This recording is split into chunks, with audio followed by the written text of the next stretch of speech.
मंजिल की किसको तलाश है। रास्ते इतने बेहतरीन है कि चले चलो चले चलो। और समाधि का जो आनंद है ना, वो आपकी आदत हो जाती है। भगवान को किसी भी रूप में तुम कोई भी साध्य बना लो, उसमें क्या फर्क पड़ता है।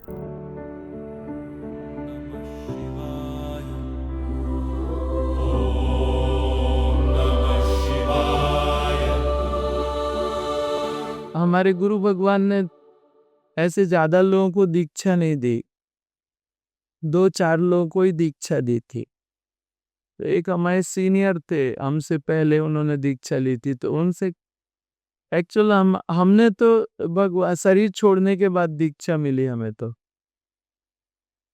इनको तो पहले ही से मिल गई थी।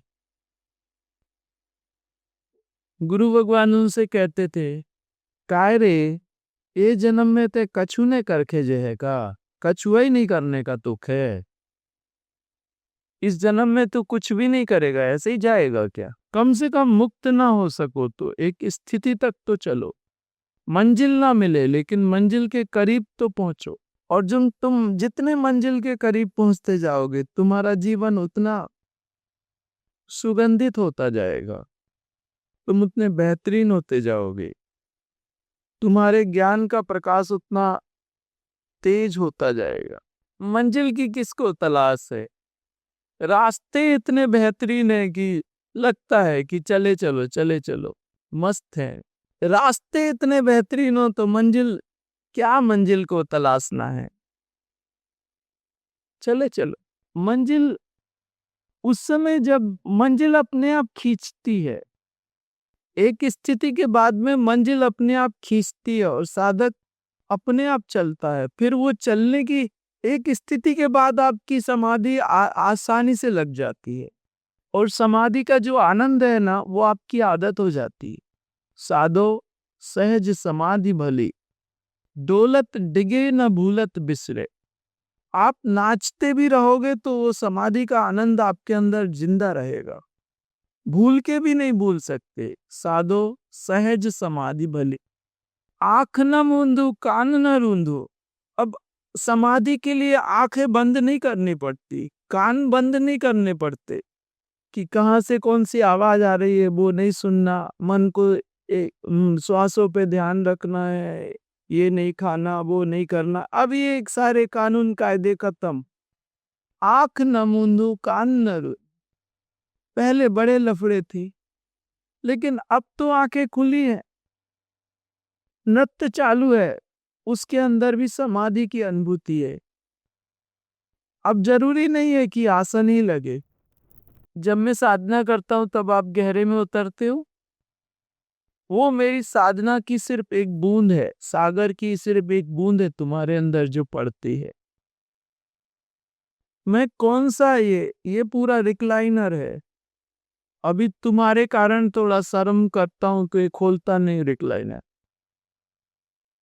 लेकिन जब मैं अपनी साधना करता हूं तो रिक्लाइनर खोल के पसर के बैठता हूं। ये इसका है रिक्लाइनर। कभी कभी भूल जाता ऑटोमेटिक हाथ जाता है बाजू में कि खोलूं। तुम कहोगे क्या आदमी है ये।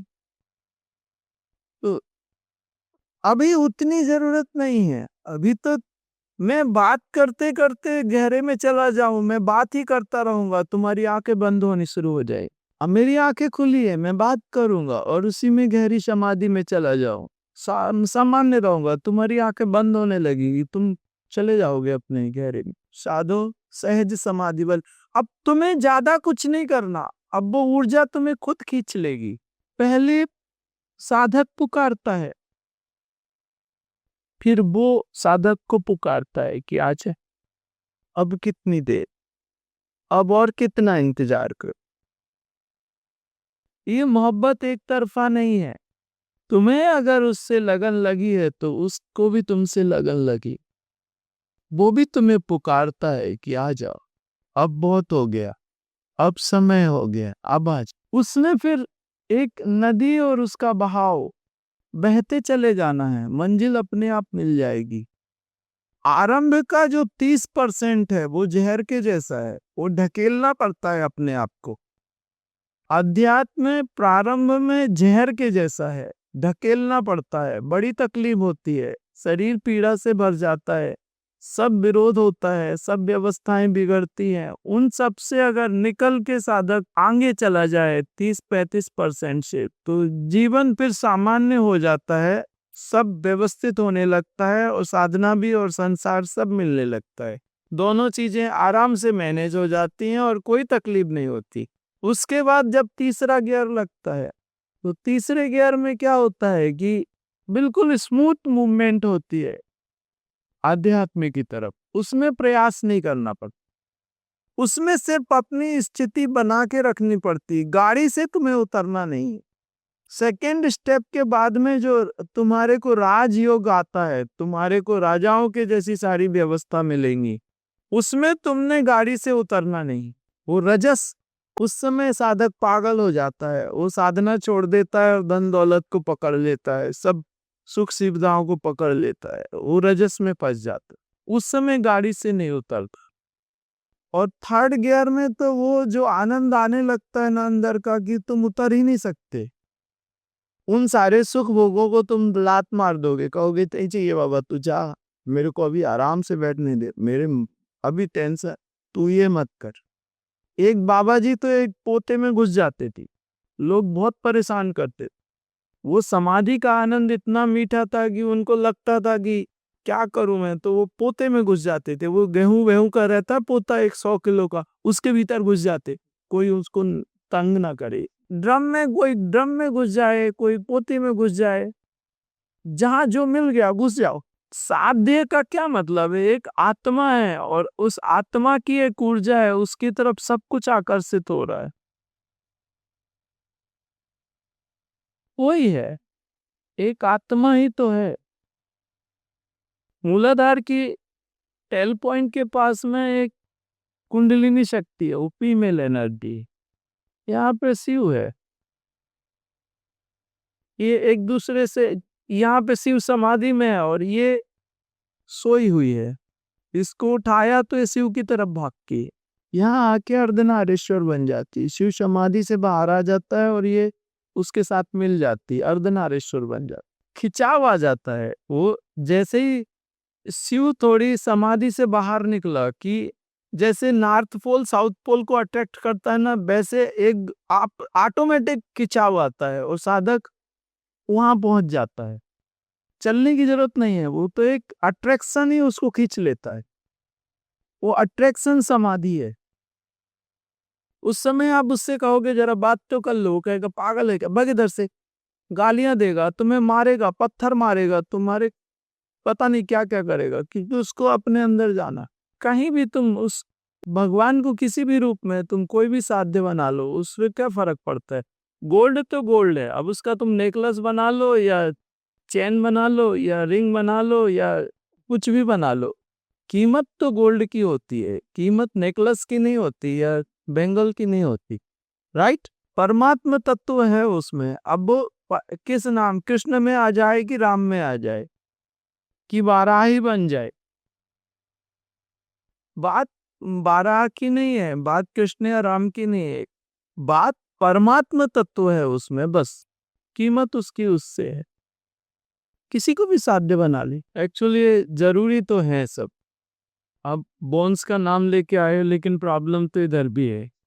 और आप एक एनर्जी लेके देख लो, अगर आपको लगता है तो उसको एक से ही कंप्लीट कर देंगे और दूसरे पे चले जाएंगे। अगर आप बोलोगे रिपीट चलाओ तो रिपीट चला देंगे। बॉडी तो इससे भी रिलैक्स होती है। एक नदी है, इसकी ऊर्जा को मैं बुलाता हूँ, और आप देखो कभी नदियों को गंदा मत करना, उस नदी में अपनी एक शक्ति होती है, देवी होती है, मैं उसका आवाहन करता हूँ और उसकी एनर्जी देखो आप। नमस्कार। नमः शिवाय बोलो। भैया जी, अभी जो आपने बोला कि हम लोग माया के पीछे है और हम शरीर के पीछे है, तो भैया जी हम साधना तो करना चाहते हैं लेकिन हम बैठ नहीं पाते हैं, सब पैर से प्रॉब्लम होता है। तो भैया जी सुबह में तो मेरी आज साधना अच्छी हुई, 40 मिनट्स में करती हूँ, लेकिन रात में जो मैं बैठती हूँ ना, तो 15-20 मिनट बाद मेरे पैर में मतलब मूंगियाँ आने लगती है, पैर में गोले आने लगते हैं। तो 20 मिनट बाद तो पूरा साधना की ये हो जाता है भैया जी, कंसंट्रेट ही नहीं होता है। तो साधना इसके लिए ऐसी फिर हम क्या करो करें? साधना ऐसी करो, एक्चुअल क्यों होने लगता है तो अगर कहीं को या यूनिवर्स से कनेक्ट होके तुम उस एनर्जी को रिसीव कर सकते हो बॉडी में और अपनी बॉडी को परफेक्ट बना सकते हो। और क्योंकि भैया जी वो 20 मिनट बाद तो कुछ ध्यान ही नहीं लगता है बिल्कुल भी। ठीक है ना, 20 मिनट करो, 20 मिनट के बाद उठ के खड़े हो जाओ, थोड़ी देर मूवमेंट कर लो, उसके बाद में फिर से 20 मिनट करो। तो भैया जी अगर ऐसा मतलब ये पॉसिबल अपन सो के भी कर सकते हैं, लेट के कर लेकिन सकते हो, कर लेकिन आप जो बताते हो कि अपना कॉर्ड जैसे स्ट्रेट बैठना चाहिए, वो सब चीजें फिर कहाँ से होगी भैया जी? नहीं होंगी लेकिन कुछ तो होगा। एक्चुअल क्या होता है, जब आप बैठते हो आसन लगाते हो तो एनर्जी ऐसी वर्तुलाकार चलती है, उसमें ओवल शेप बनता है। अब आप लेट के करोगे तो उतना 100% नहीं मिलेगा, 60% मिलेगा, लेकिन मिलेगा तो। लेकिन फिर भैया गाड़ी जी अपने को पटरी जो पे सावधानी चलानी है, की गाड़ी पटरी पे तो लानी है ना, अच्छी। धीरे धीरे। वो 20 मिनट से थोड़ा ज्यादा हो जाएगा, फिर एक 22 मिनट होगा, फिर थोड़ा एक आध हफ्ते बाद 23 मिनट हो जाएगा, एक आध हफ्ते बाद 25 मिनट हो जाएगा। एक एक मिनट 4-4 5-5 दिन में बढ़ाओ। भैया जी आपका बोलना सही है, लेकिन मैं दिसंबर से साधना कर रही हूँ, लेकिन मेरा 20-25 मिनट के आगे मैं बढ़ ही नहीं पा रही हूँ। मेरा पूरा पैर दुखने लगता है, कमर दुखने लगती है, गर्दन दुखने लगती है। उसका एक रीजन है, मैं आपको बताता हूँ। आपके शरीर के जो नेगेटिव कर्माज हैं जब डिसॉल्व होते हैं तो आपके पैरों से निकलते हैं, मूलाधार। और जब वो निकलते हैं तो वो एक्चुअल दर्द नहीं होता, वो एक दूसरी चीज भी हो सकती है कि वो रिलीजिंग प्रोसेस है। अच्छी। तो वो रिलीजिंग प्रोसेस जितनी आपकी वो होती है उतना आप उससे मुक्त हो जाते हो। अगर साधना के समय दर्द होता है तो रिलीजिंग प्रोसेस है, उसको होने दो। एक ना एक दिन तो वो रिलीज हो जाएगा और उससे मुक्ति मिलेगी और तुम रिलैक्स हो जाओगे, पहले से ज्यादा बेटर हो जाओगे, है ना। जी भैया जी शुक्रिया। चले, नमस्ते। बहुत शुक्रिया। जी मैं नमस्ते भैया जी गुरुवर्य, आपको कोटि कोटि प्रणाम। मैं आपके सामने नतमस्तक हूँ और मेरा अहोभाग्य है जो आपके दर्शन हुए। मैं यहाँ इसी उद्देश्य से आई थी कि आपके दर्शन हो जाए, आपका आश्रम देखूं और गुरु दीक्षा भी ले लो ताकि मैं आध्यात्मिक प्रगति करूँ और आपका आशीर्वाद मिले, वरदहस्त मिले, इसलिए मैं यहाँ आई हूँ। और आपने ऑर्गेनिक का बोला था ना, तो हमारी एक खेती है जो प्योर ऑर्गेनिक है 10-15 साल से। तो आपको कुछ गेहूँ, जाल, दाल, चावल कुछ भी हो लगता हो तो आपको भेज सकते हैं ऐसा। जी, आपका आशीर्वाद प्राप्त हो। अभी तो मेरे मैं कुछ भी खा लो, आप एनर्जी देखते हो ना, खाना खाने के बाद कहाँ आपके पेट में कुछ बराबर है। हम लोग तो कुछ भी खा ले, हम लोगों के शरीर अभी हमारी चक्की बढ़िया हो गई है, सब पचा लेती है। जरूरत ऑर्गेनिक की आप लोगों को है। मुझे मेरे गुरु भगवान ने कहा था कि जिस दिन तुम विष पीना सीख जाओगे उस दिन तुम नीलकंठ हो जाओगे। और उसके बाद में मैं पहले फ्री सेशन लेता था तो सैकड़ों लोग, 600-700 लोग बैठते थे उस, कभी कभी 600-700 लोग हो जाते थे हीलिंग सेशन। तो मैं उनके साथ मर्ज हो जाता था, 600-700 लोगों को 500 लोगों के साथ। तो उनके कर्म मेरे शरीर में आ जाते और फिर मैं उनको डिजॉल्व करता। उन सैकड़ों लोगों के कर्मों को मैं अपने शरीर पे धारण करके डिजॉल्व करता था। तब मैंने अपने गुरु भगवान से कहा था, भगवान अब मैंने विष पीना शुरू कर दिया, अब मैं विष पीने लगा, अब आपका बेटा विष पीना प्रारंभ कर दिया आपके बेटे, और वो इतने खतरनाक कर्म थे कि मुझे नहीं मालूम था कि आज मैं सेशन से जिंदा वापस जाऊंगा कि नहीं। उनके साथ बहुत सारी एंटिटीज होती थी, तंत्र होता था, भयानक कर्म होते थे। उन सबको मैं अपने ऊपर रख के और डिसॉल्व करता था।